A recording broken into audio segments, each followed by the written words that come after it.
اعوذ باللہ السمیع العلیم من الشیطان الرجیم بسم اللہ الرحمن الرحیم الحمد للہ رب العالمین بارئ الخلائق اجمعین والصلاة والسلام علی سید الانبیاء والمرسلین وآل الطیبین الطاہرین المعصومین ولعنۃ الدائمۃ علی اعدائہم اجمعین من یومنا ھذا الی یوم الدین، اما بعد۔ عزیزان گرامی، بگڑتے ہوئے حالات کی نشاندہی اور آنے والے خراب زمانے کی طرف اشارہ حدیثوں میں ملتا ہے۔ پیغمبر والے پیغمبر جن کو اللہ نے علم دیا تھا، انہوں نے ہمیں بتایا ہے اور ہوشیار کیا ہے۔ یہ سلسلہ گفتگو آپ کے سامنے پیش کر رہا ہوں۔ گزشتہ باتیں آپ کے پیش نظر ہیں، مگر گفتگو سلسلہ ابھی ختم نہیں ہوا ہے۔ حضور نے جو فرمایا تھا، بڑے بڑے خطرناک حالات کی نشاندہی کی ہے انہوں نے۔ اور ہم مومنوں کے لیے مفید ہے، ان خبر کو پڑھ لینا اور جان لینا بہت مفید ہے۔ مفید اس لیے ہے کہ جب ہم جان جائیں گے کہ ایسا خطرناک زمانہ آنے والا ہے تو ہم اپنے کو بچائیں گے جہاں تک بچا سکتے ہیں۔ نہیں بچا سکتے تو بات اس کی الگ ہے۔ گرمی سے پہلے چھتری کا انتظام کرتے ہیں لوگ، برسات سے پہلے، جاڑے سے پہلے لحاف بنوا لیتے ہیں، کمبل خرید لیتے ہیں، برسات آنے سے پہلے چھت ٹھیک کروا لیتے ہیں لوگ۔ اور چھت ٹھیک نہ ہو، اچانک برسات ہو جائے تو آدمی پریشان ہو جاتا ہے۔ کبھی کبھی آپ نے یہاں بھی سنا ہوگا کہ ارے اپریل میں تو مثلا ایسی گرمی نہیں پڑی، یا کوئی کہتے تھے کہ ارے مئی کا زمانہ آ گیا ابھی تک گرمی نہیں پڑی، تو اپنے حساب سے وہ حساب لگائے ہوئے ہیں۔ لیکن اگر کسی نے بتا دیا کہ نہیں بارش ہو سکتی ہے، جس کی چھت خراب ہو تو تھوڑا ہوشیار ہو جائے گا نا بھائی، مجھے ٹھیک کرا لینا چاہیے۔ تو وہ اس آدمی کے لیے ہوشیاری کی بات ہے تو خطرے کی بات ہے، مگر اس کے لیے ہوشیاری کی بات ہے، ہوشیار ہو جانے کی بات ہے کہ جو ہوشیار ہو جانا چاہتا ہے۔ سرکار فرماتے ہیں کہ ستکون فتن، حضور ختمی مرتبت صلی اللہ علیہ وآلہ وسلم فرماتے ہیں کہ ستکون فتن، فتنے کا زمانہ آئے گا۔ اب فتنے کے بارے میں کتنا سوچ سکتے ہیں آپ؟ آزمائشوں کا زمانہ آئے گا۔ فتنے کا مطلب آزمائش، اردو والا فتنہ نہیں، وہ فتنہ فساد کے معنی میں ہے، یہ آزمائش کے معنی میں ہے۔ آزمائش کا زمانہ آ جائے گا۔ کتنی بڑی آزمائش ہوگی بھائی، جستا آپ کے سامنے بیان کر رہا ہوں۔ حالات خراب ہوئے تو مومن کی آزمائش شروع ہو گئی، حالات بگڑے تو مومن کی آزمائش شروع ہو گئی، حالات سدھرے اور تھوڑی راحت ملی، اس کو آرام ملا، تو فتنے تو آئیں گے۔ کیسا فتنہ آئے گا؟ جس فتنے کو تو میں بھی سنانا چاہتا ہوں آپ کو، تو عجیب ہے۔ ستکون فتن یصبح الرجل فیہا مؤمنا ویمسی کافرا، ایسا آزمائش کا زمانہ آ جائے گا، اتنا فتنہ فساد کا زمانہ آ جائے گا، اتنا برا زمانہ آ جائے گا کہ صبح کو مومن ہوگا وہ، شام کو کافر ہو جائے گا 5-6 گھنٹے کے اندر۔ یہ دور آیا کہ نہیں آیا ابھی؟ میں نے کہا تھا کہ آپ سے یہی عرض کیا تھا کہ میں بیان کرتا جاؤں گا، آپ دیکھتے جائیے ایسا دور آ گیا کہ نہیں آ گیا۔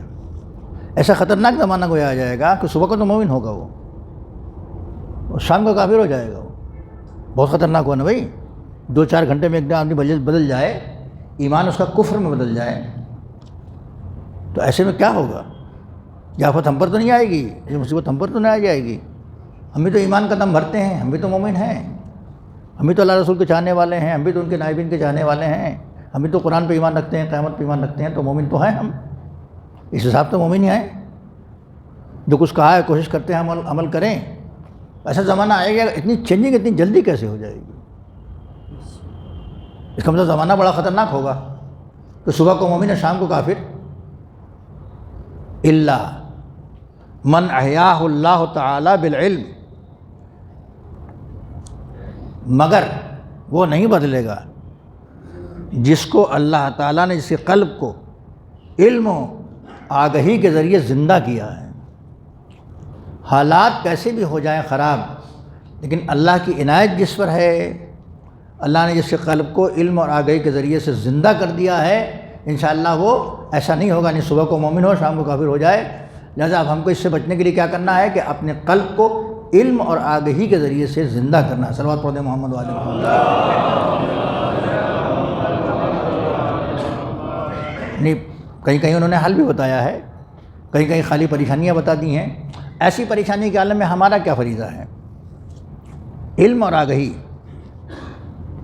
کے ذریعے سے ہم علم حاصل کریں کہ گڑبڑ کہاں ہو رہی ہے, گڑبڑ کیسے ہو رہی ہے, کس طرح لوگ دھوکہ دے رہے ہیں, کس طرح لوگ دھوکہ کھا رہے ہیں. جب یہ علم ہو جائے گا آپ کو, اس سے آگاہ ہو جائیں گے آپ, تو پھر دھوکہ نہیں کھائیں گے. ہوتا ہے کبھی کبھی محلے میں یا قبیلے میں یا کسی خاندان میں یا کسی جگہ کچھ مشہور ہو جاتے ہیں دھوکے باز لوگ. جب وہ آئیں گے تو چہرے پہ ایک نقاب ڈال کے آئیں گے, وہ اچھی اچھی چکنی چپڑی باتیں کریں گے وہ, تو آدمی دھوکہ کیسے کھائے گا؟ اچھی اچھی باتوں سے کھائے گا. اگر ایک چور آ کے کہے کہ میں چوری کرنے آیا ہوں تو دھوکہ نہیں کھائیں گے آپ. آپ کہیں گے اس کو بھگاؤ, چور ہے یہ. وہ تو آپ کے وہ تو کہے کہ بڑا اچھا آدمی ہوں میں. تو چکنی چکنی باتوں میں آدمی دھوکے میں آ جاتا ہے, فریب میں آ جاتا ہے. محلے میں مل سکتے ہیں آپ کو, سماج میں مل سکتے ہیں آپ, گھر میں مل سکتے ہیں, اپنوں میں مل سکتے ہیں, بیگانوں میں مل سکتے ہیں آپ کو. اب وہ آدمی آ گیا, آپ نہیں جانتے تھے, اس کی چکنی باتوں میں آپ آ گئے, صاف ستھری باتوں میں آ گئے, تو دھوکے میں آپ آ گئے. اتنے میں کوئی آپ کا دوست مل گیا, اس نے علم و آگہی دے دی. کبھی ان کو پہچانتے ہیں آپ, یہ کون ہیں؟ کہا نہیں, تو مجھے نہیں معلوم یہ کون ہے. کہتا ان سے ہوشیار رہیے گا. جب آپ نے کہہ دیا اس کو بتا دے کہ ہوشیار رہیے گا, تو اب پوچھے گا وہ یہ کیا بات ہے بھائی, میں تو دیکھنے میں بڑے اچھے ہیں اور بڑا خوبصورت آدمی ہیں, بڑی اچھی اچھی باتیں کر رہے تھے. تو وہ جس کو پتہ ہے وہ آپ کو بتا دے گا کہ بھائی ان سے ذرا سا بچ کے ملیے گا, سنبھل کے رہیے گا, لین دین کا مسئلہ ہو تو بس سنبھل کے کیجیے گا, وغیرہ وغیرہ. وہ بتا دے گا تو علم ہو جائے گا. اب اس میں لکھا ہے کہ من احیاہ اللہ تعالیٰ بالعلم, جس کے قلب کو اللہ نے علم سے زندہ کیا ہے, وہ صبح کو مومن اور شام کو کافر نہیں ہوگا. زمانہ ایسا ہی خطرناک ہو جائے گا, آ جائے گا کہ صبح کو مومن اور شام کو کافر ہو جائے گا آدمی. مگر کون؟ اللہ, مگر وہ شخص جس کے دل کو اللہ نے علم سے زندہ کر دیا ہے. تو ایک علم وہ ہے کہ جو ہم حاصل کرتے ہیں دنیا میں, اور ایک علم وہ ہے جو اللہ ہمیں عطا کرتا ہے. ہر آدمی کو ہوشیاری دی ہے, نہیں دی ہے, سمجھ دی ہے کہ نہیں سمجھ دی ہے. چند چیزوں کو دیکھ کے, چند چیزوں پر عمل کر کے, چند لوگوں سے مل کے آپ نتیجہ نکال لیتے ہیں کہ نہیں نکال لیتے ہیں؟ چند باتوں کو دیکھ کے ایک نتیجہ آپ نکال لیتے ہیں. یہی وہ ہے جو اللہ قلب پہ اتارتا ہے آدمی, اور وہ سمجھ جاتا ہے. کبھی آپ اس کو شعور کہہ لیجئے, کبھی سکس سینس کہہ لیجئے, کبھی چھٹی حس کہہ لیجئے, کبھی کچھ کہہ لیجئے آپ. لیکن جب مومن اچھا کام کرتا ہے تو اللہ اس کے دل کو زندہ کر دیتا ہے. تو ہمیں چاہیے کہ ایسے فتنہ و فساد کے دور میں وہ کام کریں کہ ہمارا دل زندہ رہے. اب آئیے دوسری حدیث سرکار دو عالم کی ہے. قالا یکون علیکم امرؤن یامرونکم بما لا یفعلون. ایسے حاکم آ جائیں گے اور ایسے لوگ آ جائیں گے اور ایسے حکم دینے والے آ جائیں گے. ایک زمانہ ایسا آئے گا, ایسے حکم دینے والے آ جائیں گے کہ یامرونکم, تم کو حکم دیں گے, بما لا یفعلون, جو خود تو نہیں کریں گے. وہ آپ سے کہیں گے یہ کر ڈالو, وہ کر ڈالو, وہ کر ڈالو, وہ کر ڈالو, خود نہیں کریں گے وہ. تو اب ہم کو ہوشیار رہنا چاہیے نا. ایسا کوئی حکم دینے والا ہمارے سامنے آ گیا, ہمارے اوپر حکومت کرنے والا آ گیا, ہمیں کچھ سنانے والا آ گیا, تو پہلا کام ہمارا کیا ہوگا؟ یہ جو کہہ رہا ہے خود اس پر عمل کر رہا ہے کہ نہیں کر رہا ہے؟ یہ کس ہم ہی کو کہہ رہا ہے. سرکار فرماتے ہیں کہ یا امر علیکم رحم یا امرونکم بما لا یفعلون. وہ تم کو خود اس بات کا حکم دیں گے جو خود نہیں کرتے. فمن صدقہم بکذبہم, وَأَعَانَهُمْ عَلَىٰ ظُلْمِهِمْ، تو جو شخص ان کے جھوٹ پر ان کی تصدیق کرے کہ ہاں ٹھیک ہے یہ بڑا اچھا آدمی ہے تو ٹھیک کہہ رہے ہیں، جو شخص ان کے جھوٹ پر ان کی تصدیق کرے، وَأَعَانَهُمْ عَلَىٰ ظُلْمِهِمْ، اور ان حکم دینے والوں کے ظلم پر اعانت کرے، مدد کرے، یہی تو ہوگا نا۔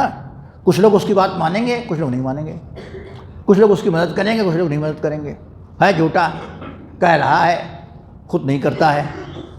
تو حضور فرماتے ہیں کہ جو ان کی تصدیق کرے ان کے جھوٹ پر، اور جو ان کے ظلم پر ان کی اعانت کرے یعنی مدد کرے، وہ غشیہ ابوابہم، اور ایسے ظالموں کے دروازوں تک جائے، آنا جانا لگائے، وہاں ایسے لوگوں کے دروازوں تک آنا جانا لگائے، فلیس منی، وہ ہم میں سے نہیں۔ درود پڑھے محمد والے محمد۔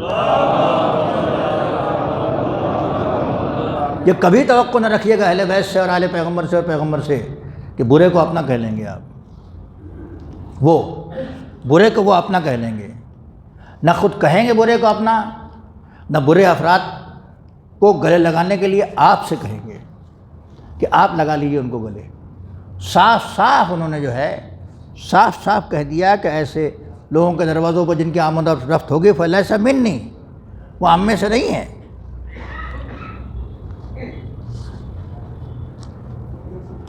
درود پڑھیں محمد والے محمد پر۔ فلیس منی، وہ ہم میں سے نہیں، ولست منہ، ہم ان سے نہیں ہیں۔ جب کسی کو آپ اس طرح کہیں گے صاحب وہ ہمارے نہیں، ہم ان کے نہیں، اس کا کیا مطلب ہوگا؟ کہ ہمارا ان سے کوئی تعلق نہیں ہے۔ کوئی آدمی نظر آ جائے آپ کو، یہ کون ہے صاحب، پہچانتے ہیں ان کا آپ؟ نہیں، ہم سے مطلب نہیں ہے، ہم ان کو نہیں جانتے، ہم کو نہیں جانتے۔ ارے آپ تو ان سے ایسے ایسے کچھ حوالہ دیا آپ نے، کہا نہیں نہیں، وہ نہ مجھ سے ہے نہ میں ان سے ہوں، میرا ان سے کوئی تعلق نہیں ہے۔ سرکار فرماتے ہیں کہ ایسے آدمی سے ہمارا کوئی تعلق نہیں ہے، فلیس منی، وہ مجھ سے نہیں ہے، ولست منہم، ولم یرد علی الحوض، اور یہ شخص میرے پاس حوض کوثر پہ بھی نہیں جا سکتا۔ ایسا آدمی جس کا تعلق ایسے ظالموں سے ہو کہ جو کہتے تو ہوں مگر کچھ نہ کرتے ہوں، ایسا زمانہ آ جائے گا۔ انہوں نے ہم کو بتا دیا، اب زمانے کو تلاش کر کے حدیث کو فٹ کرنا، منطبق کرنا، حدیث کے شیشے میں ایسے لوگوں کو پہچاننا ہمارا کام ہے، بتانا ان کا کام تھا۔ درود پڑھتے محمد والے محمد۔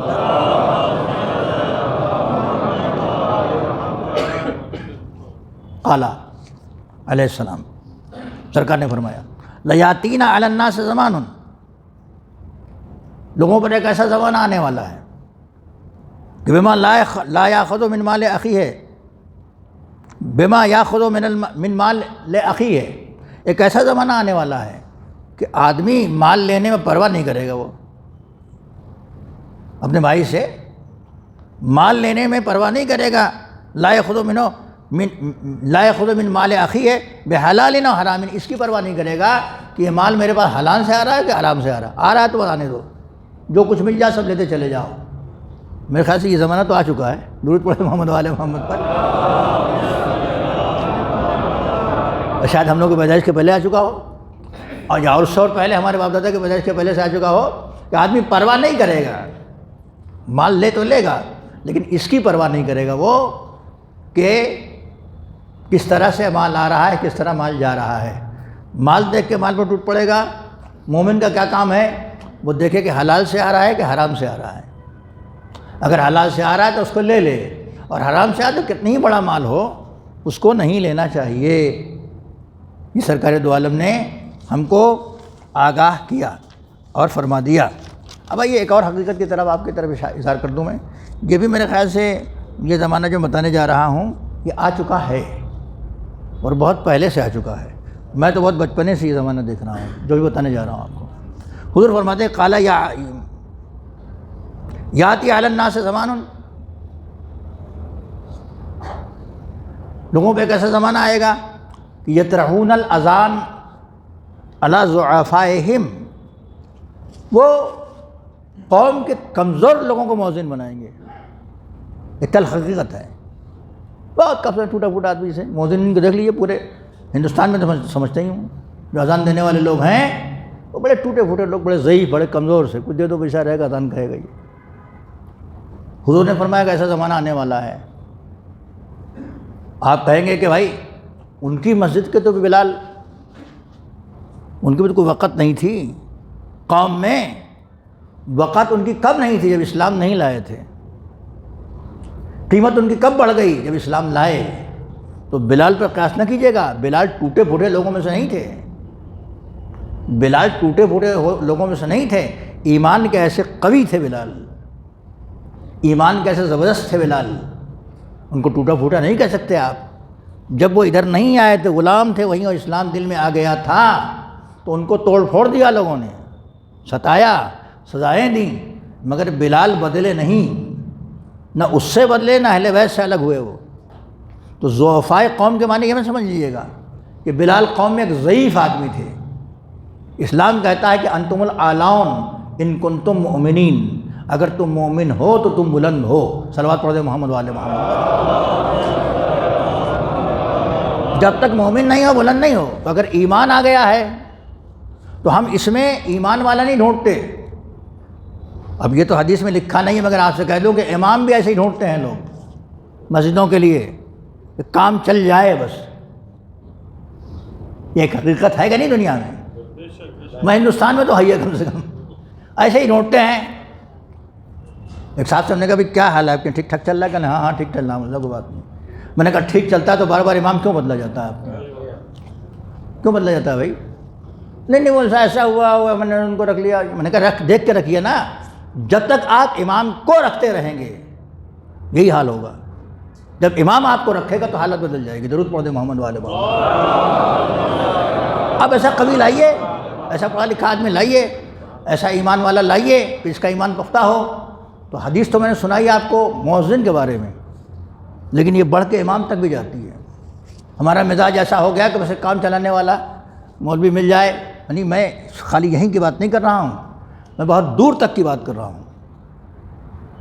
میں کبھی سازمان تبلیغات ہی ایران سے گیا تھا افریقہ، تو جو ان کے ذمہ دار تھے انہوں نے وہاں ذمہ داروں سے بات کی. جانتے ہیں کیا کہا انہوں نے؟ افسوسناک بات کہی تھی. مجھے اتنا پڑھا لکھا مولوی نہیں چاہیے.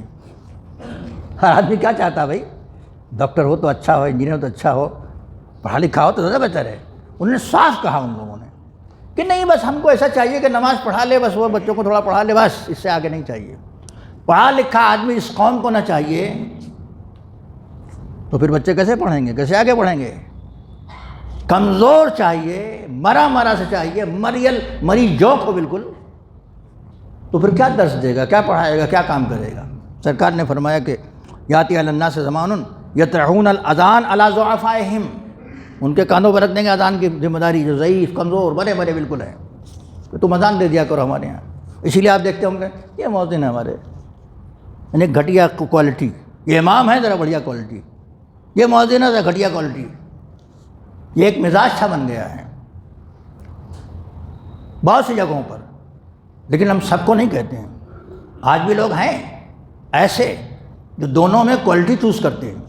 اس کی کوالٹی کیا، اس کی کیا کوالٹی ہے، کیسے اذان کہتا ہے، قرأت کیسی ہے، نماز کیسے پڑھاتا ہے. جسے امام کے لیے بھی جیسے آپ چوز کرتے ہیں. میں نے آپ کو کبھی ایک امام کا واقعہ سنایا تھا. انہوں نے کہا بھائی ہم نے اس امام کو نکال دیا. ہم نے کہا کیوں؟ تو انہوں نے کہا کہ ان کی زبان ذرا موٹی تھی. دلی میں ہے وہ، زبان ذرا موٹی تھی ان کی، 7 سال رہے وہاں. یہ زبان موٹی پہلے دن تھی کہ آخری دن ہو گئی تھی؟ زبان تو پہلے دن ہی موٹی رہی ہوگی. اب کسی کی زبان موٹی ہے تو اس نے اپنے تو نہیں بنائی ہے نا، اللہ نے بنایا ہے. بلال شین نہیں کہہ پاتے تھے، شین نہیں نکال پاتے تھے، وہ سین کہتے تھے. اشہد ان لا الہ الا اللہ نہیں کہہ پاتے تھے افریقہ کے ادھر کے تھے، وہ ایتھوپیا کی طرف، اس طرف کے. بہت سے آپ کالوں کو دیکھیں گے آج بھی جو عربی بولتے ہیں، لیکن وہ ڈی کی آواز نکالتے ہیں. فضلو کے بجائے فڈلو کرتے ہیں. ڈی نہیں ہے عربی میں، عربی میں ڈی ڈال کہاں ہے؟ وہ کرتے ہیں، ان کا اپنا لب و لہجہ ہے. انہوں نے کہا کہ نہیں وہ ان کی زبان موٹی تھی، لہذا ہم نے.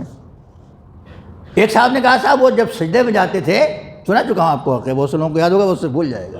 البتہ ٹیپ نہیں ہوتا، ٹیپ ہو جائے گا تو اچھا ہے، دور دور تک پیغام پہنچ جائے. اسی دلی میں انہوں نے کہا کہ صاحب وہ جب سجدے میں جاتے تھے مولوی صاحب، تو ان کے دونوں انگوٹھے پیروں کے ہے نا زمین پر، 7 آدھا ہے نا پیشانی، دونوں ہاتھ کی ہتھیلیاں تین چار، اور اس کے بعد دونوں گھٹنے 5 6، یہ ہے نا 1 یہ 2، اور دونوں گھٹنے اور انگوٹھے پیر کے یہ زمین پر ٹکے ہونے چاہیے سجدے میں۔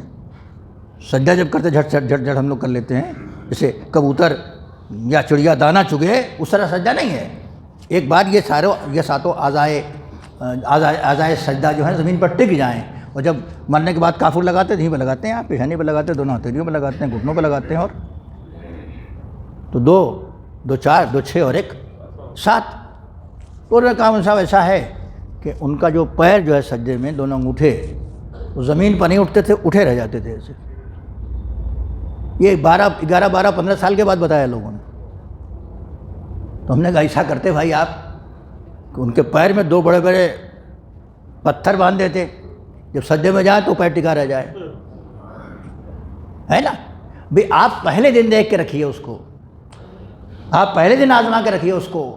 لیکن جب مزاج کہیں یہ بن جائے کہ اتنا پڑھا لکھا نہیں چاہیے، کبھی مزاج مل جائے کہ سستا چاہیے، کبھی مزاج مل جائے کہ مہنگا چاہیے، کبھی مزاج مل جائے کہ گورا چاہیے، کبھی مزاج مل جائے کہ کالا چاہیے، کبھی اور مزاج بن جائے کوئی، تو ایسے دین کا کام نہیں چلے گا۔ نہ اذان میں نہ نماز میں جو حشر ہونا چاہیے قوم کا، آپ وہ دیکھ رہے ہیں، اور ایسا حشر ہوتا رہے گا۔ سرکار فرما رہے ہیں کہ آجاتی علی الناس زمان یدعون الاذان علی ضعفائہم فتلک لحوم۔ اب وہ فضیلت اذان مؤذن بتا رہے ہیں، بہت سی حدیث ہے فضیلت مؤذن جو اذان دیتا ہے اس کی فضیلت میں بہت سی باتیں بتا رہے ہیں، اس میں سے ایک یہاں ہے فتلک لحوم، یہ وہ گوشت ہیں، ان کے گوشت ایسے گوشت ہیں کہ حرم اللہ علی النار، جن کے گوشت کو اللہ نے آگ پر حرام کیا۔ صلوات پڑھیں محمد و آل محمد۔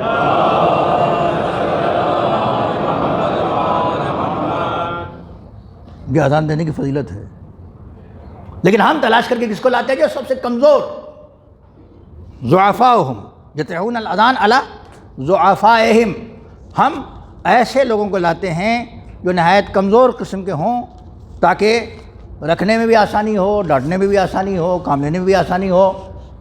عزیزان گرامی، کسان اگر بیل بھی خریدنے جاتا ہے، اب تو بیل سے کھیتی نہیں ہوتی ہے، لیکن جب ہوتی تھی تو بیلوں کے میلے میں مضبوط بیل تلاش کر کے لاتا تھا،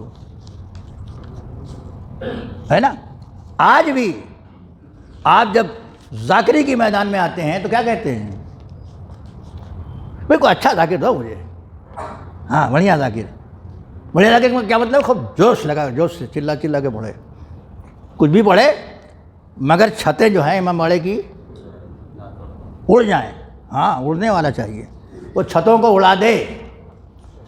میں علی گڑھ گیا تو مجلس میں اپنے لوگوں نے کہا ایسا فلاں ایسے فلاں ویسے فلاں، تو میں نے کہا برائی نہ کیجیے، آپ لوگ تو پڑھے لکھے لوگ ہیں، آپ نہیں پہچانتے کہ کس ذاکر سے مجمع زیادہ آئے گا، کس ذاکر سے نیتا لوگ زیادہ آئیں گے، کس ذاکر سے چندہ زیادہ آئے گا، یہ نہیں پہچانتے آپ لوگ؟ کس ذاکر کی کیا کوالیفیکیشن ہے یہ آپ نہیں جانتے ہیں؟ آپ تو پڑھے لکھے لوگ ہیں، بالکل جاہل دیہات کے لوگ ہوتے تو میں کہتا کہ نہیں جانتے ہوں۔ یہ جو نام اتنے گنا رہے ہیں آپ نے جو فلاں کا نام، وہاں نام کی بات چل رہی ہے، نام آ ہی گئی تو وہاں نام لے رہا تھا، یہاں نام کی بات یہ نہیں ہے، صرف صفات سے مطلب ہے۔ میں نے کہا آپ نے جو فلاں کا نام لیا، کیا آپ کو یہ نہیں پتا کہ وہ آئیں گے تو نیتا لوگ زیادہ آئیں گے؟ کیا آپ کو یہ نہیں پتا کہ فلاں آئے گا تو چندہ زیادہ ملے گا؟ آپ کو نہیں پتا کہ فلاں آئے گا تو مجمع زیادہ ملے گا؟ آپ کو یہ بھی پتا ہے کہ فلاں آئے گا تو میرے باپ کو ثواب زیادہ ملے گا، یہ سب پتہ ہے آپ کو، مگر کبھی آپ کو مجمع کی خواہش ہے، کبھی چندے کی خواہش ہے، کبھی نیتاؤں کی خواہش ہے، ثواب کی خواہش ہے ہی نہیں، تو جیسا چاہے ویسے چن لیجیے آپ۔ پڑھے لکھے لوگوں کے لیے کیا مشکل ہے بھائی؟ ہر طرح کے لوگ دنیا میں اور جانتے ہیں، لیکن جس طرح سے قربانی سے پہلے قربان کرنے والے جس کو قربان کرتے ہیں اس کی تلاش ہوتی ہے، جب وہ تلاش ہو جائے گی تو گوشت تو ملے گا، دین ایمان نہیں ملے گا۔ گرامی، ہمیں سمجھنا ہے اور بیدار ہونے کی ضرورت ہے، اور دیکھنے کی ضرورت ہے، اور جاننے کی ضرورت ہے کہ اس کام کو کون اچھی طرح کر سکتا ہے، کیسا ہمارے سامنے ہونا چاہیے انسان، اور اس کے پرکھنے میں کوئی پریشانی نہیں ہوتی ہم کو۔ لیکن وہی جب بازار میں سستا مال ڈھونڈنا شروع کرتے ہیں لوگ نا، تو پریشانی ہوتی ہے۔ مہنگا سستا تو سب ہم ہی لوگوں نے بنایا ہے، ورنہ ہے نہیں کہیں مہنگا سستا، ہم نے بنایا ہے تو ہو گیا ہے۔ مہنگا کریں تو مہنگا ہو جائے گا، سستا کریں تو سستا ہو جائے گا۔ سرکار نے فرما دیا ہے کہ یہ وہ گوشت ہیں جو اذان کہتا ہے مؤذن، جن کے اوپر جہنم کی آگ حرام ہے، اگر وہ اپنے اس پر ثابت قدم ہے اور سچائی پر ہے اور اذان کہتا ہے، تو اذان کی فضیلت یہ ہے وہ لوگوں کو اللہ کی طرف بلاتا ہے۔ امام جو ہے سب کے نماز کا بوجھ لیتا ہے، قرات آپ نہ کیجیے، اس کی قرات کام کرے گی نماز میں، بس تسبیحات پڑھتے رہیے۔ جمعہ میں تو نیت بھی کرنا پڑتی ہے کہ میں نماز پڑھا رہا ہوں، عام نمازوں میں تو ضروری بھی نہیں ہے یہ، ایک آدمی نماز پڑھ رہا ہے، اس قابل ہے، اس کے پیچھے کھڑے ہو کے نماز پڑھ سکتے ہیں آپ، کوئی ضروری نہیں کہ اس کا نام معلوم ہے کہ کون سا نماز پڑھا رہے ہیں، اس میں ضروری نہیں ہے، لیکن آدمی معتبر ہونا چاہیے۔ پہلے اعتبار قائم کریں پھر سجدہ کریں۔ ہمارے یہاں کا طریقہ یہ ہے کہ پہلے اعتبار قائم کیا جاتا ہے پھر مانا جاتا ہے۔ شروع سے آج تک نبی سے لے کے علی سے لے کے ائمہ سے لے کے ہم نے بغیر پرکھے نہیں مانا ہے، بغیر جانچے نہیں مانا ہے۔ جانچنے کا حکم ہے، پرکھنے کا حکم ہے، اللہ نے عقل دیا ہے، ہم اگر عقل سے کام لیں تو ایسی مشکلوں میں ہماری بہت سی مشکلیں آسان ہو جائیں گی۔ وصلی اللہ علی محمد وآلہ الطاہرین۔ بسم اللہ الرحمن الرحیم۔ والعصر ان الانسان لفی خسر الا الذین آمنوا وعملوا الصالحات وتواصوا بالحق وتواصوا بالصبر۔